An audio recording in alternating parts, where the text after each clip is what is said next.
All right, D. Come on, baby.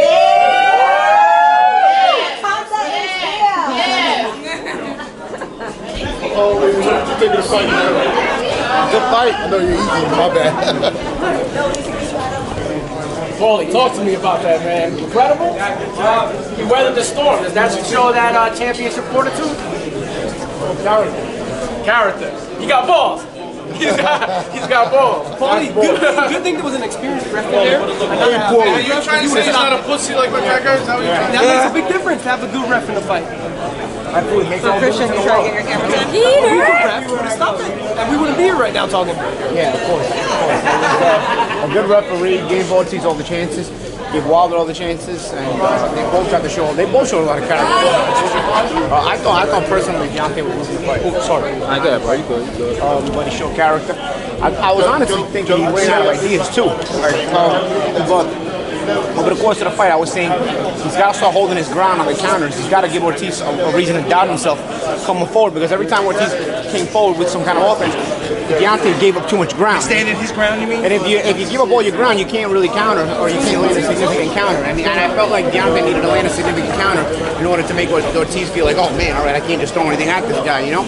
Because anything he threw at Deontay gave ground. So even though if it missed, it was allowing the momentum of the fight to dictate that Ortiz was going to keep walking him down. And then, I mean, the last round you saw, I think Deontay was off on the ropes and he landed a counter right hand, just perfectly timed it, and that was it. You know what I mean? I'm not going to tell you that I thought when he started holding his ground the fight would end instantly, but I did feel that it would change the psychology of the fight for Ortiz. We never got to see it because, you know, on the subsequent follow-up, Deontay was able to drop Ortiz twice and finish the fight. But still, nonetheless, character. How much did this remind you of Joshua Klitschko fight?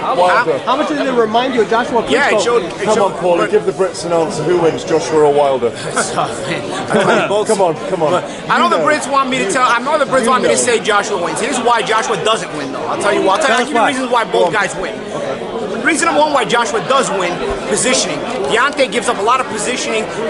Joshua has great positioning, so he'll put you out of position, and he's still well balanced, so he stays in position. And once you go out of position, he'll follow up and knock you out, and that's the problem Deontay has in facing Joshua. The problem Joshua has in facing Deontay: Joshua has non-existent head movement. Against, you saw Ortiz was able to nullify the jab of Deontay tonight. That's only because Ortiz is a southpaw. A right-hander has a lot bigger problems with Deontay Wilder because of the jab, and it's a dominant jab. What does the jab set up? The straight right hand. The straight right hand, you go night-night. Okay, if you don't move your head against Deontay when his 1-2 is coming, you will go to sleep. So both guys are very dangerous against each other. I just gave you clues as to what both guys can take advantage of and the things that need to be fixed before they face each other, because otherwise either one can put the other one to sleep. So you tell me who's going to win the fight. It's a lot harder to just say, because there's things that both guys can do to take advantage of the other guy, because they're really both oils for one another. Because Deontay getting out of position is actually perfect for Joshua, because Joshua has terrific fundamentals and always stays in position.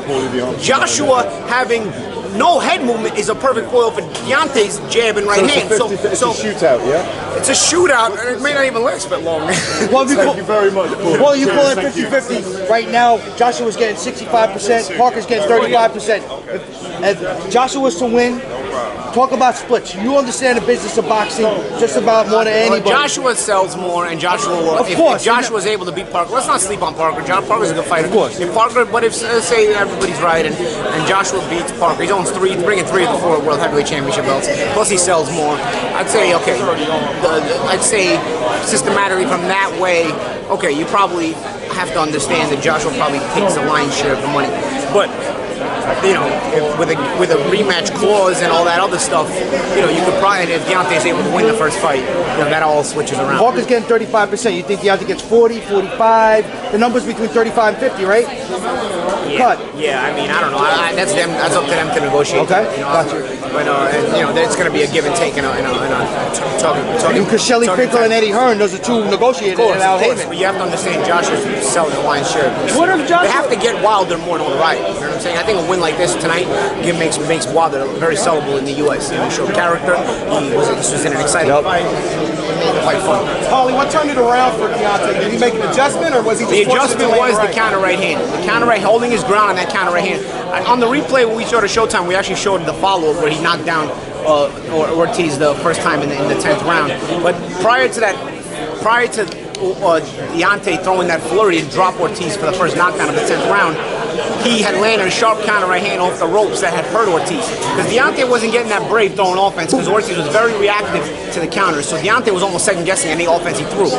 When we showed the replay, Deontay was very confident throwing all his offense. That wasn't by chance. He had already hurt Ortiz about a few seconds earlier. So I always wondered if Deontay was out of ideas because he wasn't throwing as many punches because he realized even when he missed a shot, Ortiz was reacting. Even if the counter wasn't landing, it was whizzing by Deontay. It's like, man, every time I throw a right hand, this guy's flying with something back because Ortiz's positioning was excellent, you know?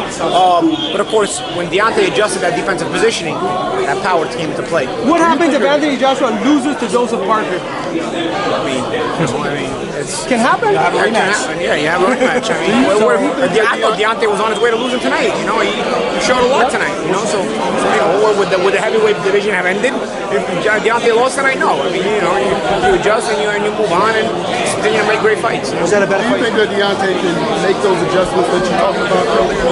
Yeah. I think so. You know, it's hard to tell what kind of adjustments he made because the southpaw stance of Ortiz is different than what you're going to see in the Joshua fight. So it's hard to tell. You know, time will tell. What do you think of Kel Brooks' I didn't get to see it yet, but you know, I'm happy that Kel got a second round knockout. I think he's one of the better fighters of today, and people really underrate him. Just hearing that he got a second round knockout is surprising. Yeah. No, it's not surprising me, but it's pleasant to hear. You know, he's a guy that I think deserves a lot more credit than he gets. You know, so I think he really is a good fighter. And so it's a very deep weight class in 154. You know, junior light middle is a very deep weight class. He sounded real confident about. I mean, obviously it was after a big win, a big knockout, but he sounded real confident that he can knock out Amir Khan as well. I probably favor Kel Brook in that fight. I think he probably knocks out Amir Khan too. But you know, we'll see. We'll see what Amir and my boy Phil do. Jamal Charlo and Danny Jacobs had a little back and forth. Can you analyze that matchup? Really? How do you think that? I think it's a great fight. I really think it's a great fight. High-skilled fighters. They're both doing a lot of damage in their respective weight classes right now. You know, I think they're guys that have to be dealt with. I'd love to see them fight. Paulie, I gotta ask you this. Did this fight tonight help Wilder or hurt Wilder? Stock-wise, image, I think it helped him. I mean, you always need enough critics, and this will obviously build up the critics, but you also want enough fans, and a performance like this gives you a lot of fans too. I asked Danny earlier tonight, which top 5 most hated fighters, where do you put Paulie Malignaggi in that list? With fans on Instagram and Twitter. I'm among them, most hated. Who's number 1, Broner? Maybe. I don't know. I'm not in the other guys' TLs. You know, Badu Jack fighting Adonis. Break it down.